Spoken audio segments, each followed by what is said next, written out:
REET 2024 form भरने के लिए सबसे पहले आपको एक बार नोटिफिकेशन जरूर चेक कर लेना है। यहाँ पर नोटिफिकेशन में देख लीजिए, यहाँ पर 16/12/2024 से आपके फॉर्म शुरू हो चुके हैं और 15/1 यानी 15 जनवरी 2025 तक आपके फॉर्म चलेंगे। अब यहाँ पर जो एडमिट कार्ड प्रवेश पत्र आने की जो अनुमानित दिनांक है वो यहाँ पर देखिए 19/2/2025 बताई जा रही है, जो कि आगे पीछे हो सकती है।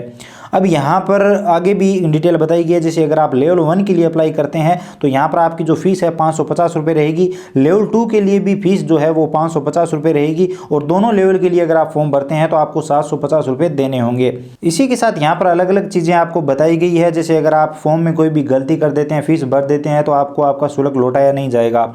इसी के साथ यहाँ पर आपको फॉर्म कहाँ से भरना है, वेबसाइट वगैरह दी गई है, वो मैं आपको कंप्लीट डिटेल में बताऊंगा। इसी के साथ 10वीं की मार्कशीट भी अपलोड होगी। फोटो के बारे में यहाँ पर बताया गया, आप देख लीजिए, पासपोर्ट साइज फोटो जो है वो 3 महीने से ज़्यादा पुराना नहीं होना चाहिए।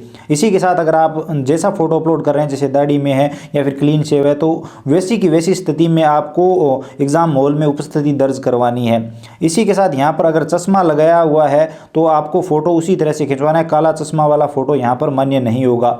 इसी के साथ 10वीं की मार्कशीट अपलोड करनी होगी। इसी के साथ यहाँ पर बताया गया है कि अगर अभ्यर्थी एक से ज़्यादा फॉर्म भरते हैं तो उन्हें पुनः वेबसाइट पर एक फॉर्म को सिलेक्ट कर लेना है, किसी एक का चयन कर लेना है, नहीं तो विद्यार्थी के समस्त फॉर्म निरस्त किए जा सकते हैं।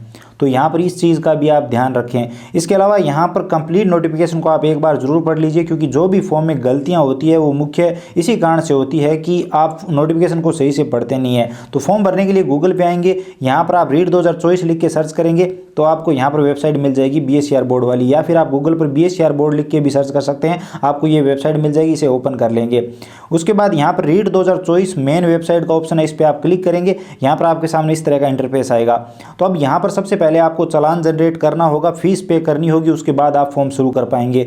तो यहाँ पर जनरेट चालान पे आपको क्लिक करके यहाँ पर आपको पेमेंट करना होगा। पेमेंट मैंने आपको बता दिया कितना कितना लगेगा, तो इस ऑप्शन पे आपको क्लिक करना है। इस ऑप्शन पे क्लिक करने के बाद यहाँ पर सबसे पहले ये पूछा जा रहा है आप लेवल 1 के लिए अप्लाई कर रहे हो, लेवल 2 के लिए या फिर दोनों लेवल के लिए। तो हम यहाँ पर लेवल 2 के लिए अप्लाई कर रहे हैं, ये ऑप्शन सेलेक्ट करेंगे। यहाँ पर बताया जा रहा है आप कौन सा सिलेक्ट कर रहे हो, तो वो यहाँ पर आपको ओके कर देना है। ओके करने के बाद यहाँ पर आपको आवेदक की सबसे पहले 10वीं की मार्कशीट के अकॉर्डिंग सारी डिटेल दर्ज करनी है। सबसे पहले नाम, उसके बाद पिता का नाम, उसके बाद माता का नाम, उसके बाद जन्मतिथि यहाँ पर जो भी है, उसके बाद यहाँ पर ईमेल आईडी दर्ज कर देंगे, उसके बाद यहाँ पर एक मोबाइल नंबर, उसके बाद यहाँ पर कोई दूसरा मोबाइल नंबर, और उसके बाद यहाँ पर जो कोड दिया है वो यहाँ पर भर देंगे। यहाँ पर फीस बताई गई है, जो हम एक लेवल के लिए कर रहे हैं तो 550 रुपये, और यहाँ पर ऑनलाइन या फिर ऑफलाइन आप किस माध्यम से पेमेंट करना चाहते हैं, हम ऑनलाइन सेलेक्ट करेंगे। यहाँ पर 2 पेमेंट मोड है, तो आप कोई भी सिलेक्ट कर सकते हैं। इसमें आप सभी बैंकों के ATM कार्ड, सभी बैंकों की नेट बैंकिंग, इसके अलावा UPI QR कोड सभी से पेमेंट कर पाएंगे। हम ICICI वाला सेलेक्ट कर लेते हैं, आप चाहें तो HDFC भी सिलेक्ट कर सकते हैं। उसके बाद सबमिट एंड पे क्लिक करेंगे और यहाँ पर आपके सामने चालान जनरेट हो जाएगा। इसका प्रिंट आउट लेना बेहद ही जरूरी है, क्योंकि अगर पेमेंट फेल हो जाता है तो आपको यही मदद करेगा। तो चलिए मैं इसे सेव कर लेता हूँ। ये सेव करके रखिए ताकि अगर पेमेंट फेल हो जाए या फिर बाद में कोई दिक्कत आए तो आप देख सकें। तो हमने इसे सेव कर लिया। उसके बाद यहाँ पर पे फी वाला जो ऑप्शन है, इस पर क्लिक करके आपको पेमेंट करना होगा। आपको पेमेंट पेज के लिए रीडायरेक्ट कर दिया जाएगा। तो यहाँ पर आप क्लिक करेंगे, इस पर क्लिक करते यहाँ पर आपको ओके करने के लिए बोला जाएगा। तो यहाँ पर आप एक बार चेक कर लीजिए कि आप सही तरीके से कर रहे हैं, आप यहाँ पर ओके करेंगे। ओके करने के बाद यहाँ पर आपके सामने पेमेंट पेज आ जाएगा, जिसमें यहाँ पर आप देख सकते हैं आप नेट बैंकिंग से पेमेंट कर सकते हैं, जिसमें यहाँ पर अदर बैंक सेलेक्ट करके किसी भी बैंक की net banking, ATM card, credit card, इसके अलावा UPI का भी ऑप्शन है, इसमें आप UPI ID दर्ज करके पेमेंट कर सकते हैं, या फिर QR कोड यहाँ पर सेलेक्ट करेंगे और यहाँ पर आप प्रोसीड नाउ पे क्लिक करेंगे। यहाँ पर आप देखेंगे QR कोड जनरेट हो चुका है। इसे आप अपने फ़ोन पे, गूगल पे, पेटीएम किसी से स्कैन करेंगे और पेमेंट कर देंगे। जैसे मैं यहाँ पर पेमेंट कर देता हूँ। पेमेंट होते ही यहाँ पर आप देख सकते हैं आपके सामने चालान इस तरह से आ जाएगा, पेमेंट सक्सेसफुली लिखा हुआ आ चुका है। इसका प्रिंट आउट भी आपको ले लेना है। तो यहाँ पर चलिए मैं प्रिंट आउट सेव कर लेता हूँ। आप चाहें तो डायरेक्ट प्रिंटर भी निकाल सकते हैं अगर प्रिंटर आपके कंप्यूटर या लैपटॉप के साथ कनेक्टेड है। चलिए मैं कोई भी यहाँ पर नाम देकर इसे सेव कर देता हूँ। ये सेव हो गया। उसके बाद यहाँ पर हम फॉर्म भरना शुरू करेंगे। तो यहाँ पर फिल एप्लीकेशन फॉर्म का जो ऑप्शन है, इस पर क्लिक करेंगे और यहाँ पर फॉर्म भरना शुरू करेंगे। फॉर्म भरने के लिए सबसे पहले किस लेवल के लिए आपने अप्लाई किया है वो सिलेक्ट कर लेंगे। उसके बाद चालान नंबर अभी जो आपने पेमेंट किया उसमें मिल जाएंगे। उसके बाद माता का नाम, उसके बाद जो भी डेट ऑफ बर्थ है अभ्यर्थी की वो यहाँ पर आप भरेंगे, वो सिलेक्ट कर लेंगे अपने हिसाब से। उसके बाद ये जो कैप्चा कोड है वो यहाँ पर भरेंगे और नेक्स्ट पे क्लिक करेंगे। नेक्स्ट करते ही यहाँ पर पर्सनल डिटेल, उसके बाद address detail, qualification detail, upload document होंगे यहाँ पर और डिक्लेरेशन देना है।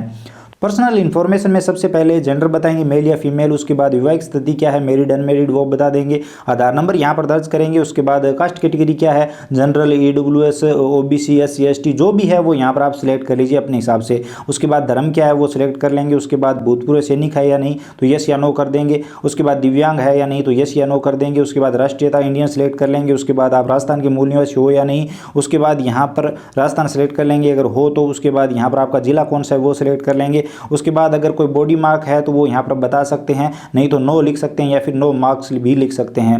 तो चलिए हम नो मार्क लिख देते हैं, बाकी आप अपने हिसाब से लिख सकते हैं। अगर कोई कहाँ फेस पर कोई चिन्ह वगैरह है तो वो यहाँ पर आप बता सकते हैं। उसके बाद यहाँ पर अपनी एसओ आईडी दर्ज करनी है, जो आपकी पर्सनल एसओ आईडी है जिससे आप राजस्थान की वैकेंसियों के फॉर्म भरते हैं। लेकिन अगर एसओ आईडी नहीं है तो आप बना लीजिए और वो एसओ आईडी यहाँ पर दर्ज करनी है, सिर्फ आईडी दर्ज करनी है, पासवर्ड वगैरह दर्ज करने की जरूरत नहीं है। तो आईडी दर्ज करेंगे और उसके बाद नेक्स्ट करेंगे। नेक्स्ट करने के बाद यहाँ पर एड्रेस आएगा जिसमें आप यहाँ पर वार्ड नंबर, गांव का नाम, तहसील का नाम, जिले का नाम, उसके बाद यहाँ पर आप अपने पोस्ट ऑफिस की डिटेल दे देंगे, पोस्ट ऑफिस कहाँ है, उसके बाद आपका राज्य कौन सा है, उसके बाद आपका जिला कौन सा है तो वो सिलेक्ट कर लेंगे, उसके बाद आपके पिन कोड क्या है तो वो यहाँ पर आप भर देंगे और आपकी एड्रेस डिटेल होगी कंप्लीट। तो इतना भरने के बाद आपको यहाँ पर नेक्स्ट कर देना है। नेक्स्ट करने के बाद यहाँ पर आपकी आती है क्वालिफिकेशन एंड प्रीफरेंस, जिसमें यहाँ पर आपका एग्जाम के लिए आपका पहला चॉइस कौन सी जिला है, दूसरा चॉइस कौन सा जिला है तो वो यहाँ पर आप सिलेक्ट कर लेंगे। चलिए मैं दूसरा हनुमानगढ़ दे देता हूँ।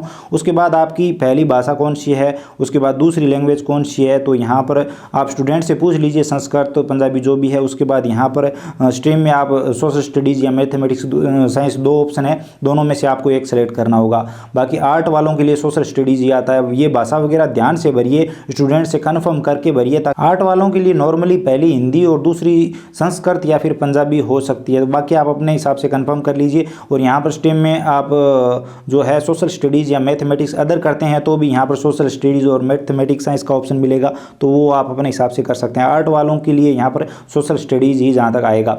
उसके बाद यहाँ पर आपको जो डिग्रियाँ हैं, जो 10th की मार्कशीट, 12th की वो डिटेल देनी है। तो सबसे पहले 10th कौन से बोर्ड से आपने पास किया है तो वो यहाँ पर बताएंगे। तो यहाँ पर सबसे पहले बोर्ड सेलेक्ट करना है, जैसे अजमेर बोर्ड बीएससीआर बोर्ड से की है 10वीं तो वो यहाँ पर सेलेक्ट कर लेंगे। कोई दूसरा बोर्ड है तो वो सिलेक्ट कर लेंगे। इसी तरह से 12वीं कौन से बोर्ड से की है वो सिलेक्ट कर लेंगे। यहाँ पर पासिंग ईयर कौन सा, कौन से साल में आपने 10वीं और 12वीं पास की है वो यहाँ पर बताएंगे। पहले 10वीं का बताएंगे, 10वीं की मार्कशीट के ऊपर लिखा हुआ मिल जाएगा, वो यहाँ पर आप बता दीजिए।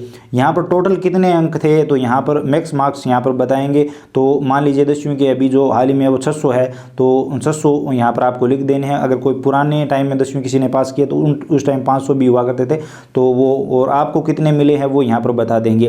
परसेंटेज ऑटोमेटिक आ जाएंगे, आप आगे देख सकते हैं आ चुके हैं। मैं उदाहरण के लिए बता रहा हूँ, आप सही से भर लीजिए।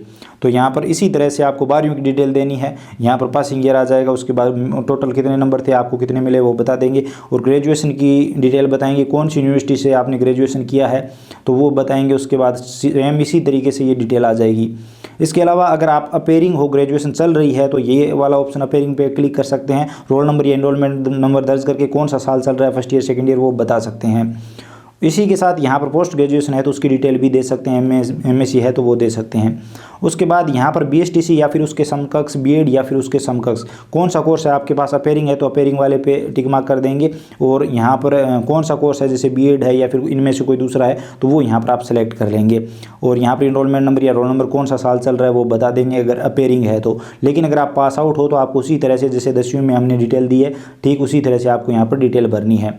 तो यहाँ पर आप यूनिवर्सिटी का नाम दे देंगे और ये सारी डिटेल भर देंगे। अपेयरिंग नहीं हो अगर आप पास आउट हो तो, लेकिन अगर आप अपेयरिंग हो तो यहाँ पर आपको अपेयरिंग कर देना है। उसके बाद नेक्स्ट करेंगे, यहाँ पर आपको फ़ोटो अपलोड करनी है। फ़ोटो 3 महीने से पुराना नहीं होना चाहिए, जो मैं आपको बता चुका हूँ। ब्लैक पेन से सिग्नेचर किया हुआ होना चाहिए, वो यहाँ पर बताया गया है सफ़ेद पेज पे। इसी तरह से यहाँ पर आपको साइज़ पहले सेट कर लेना है। 20 से 50 KB के बीच फोटो होना चाहिए, जेपीजी फॉर्मेट में अलाउड है। इसी तरह से सिग्नेचर भी आपको 20 से 50 KB के बीच अपलोड करने हैं, जेपीजी फॉर्मेट में अलाउड है। आधार की फ्रंट साइड 50 से 100 KB के बीच होनी चाहिए, जेपीजी फॉर्मेट में अलाउड है। इसी तरह से 10वीं की जो मार्कशीट है वो भी 50 से 100 KB के बीच होनी चाहिए और जेपीजी फॉर्मेट में अलाउड है। तो वो सभी डॉक्यूमेंट अपलोड करेंगे और नेक्स्ट करेंगे। नेक्स्ट करने के बाद यहाँ पर आपको डिक्लेरेशन देना है, तो सभी चेकबॉक्स है इन पे आपको क्लिक कर देना है। पहले पे हमने क्लिक कर दिया, आप चाहें तो पढ़ लीजिए एक बार। उसके बाद दूसरे ऑप्शन पे क्लिक कर, चेकबॉक्स पे क्लिक करेंगे, तीसरे पे क्लिक करेंगे और उसके बाद यहाँ पर आप कन्फर्म एंड प्रीव्यू पे क्लिक करेंगे।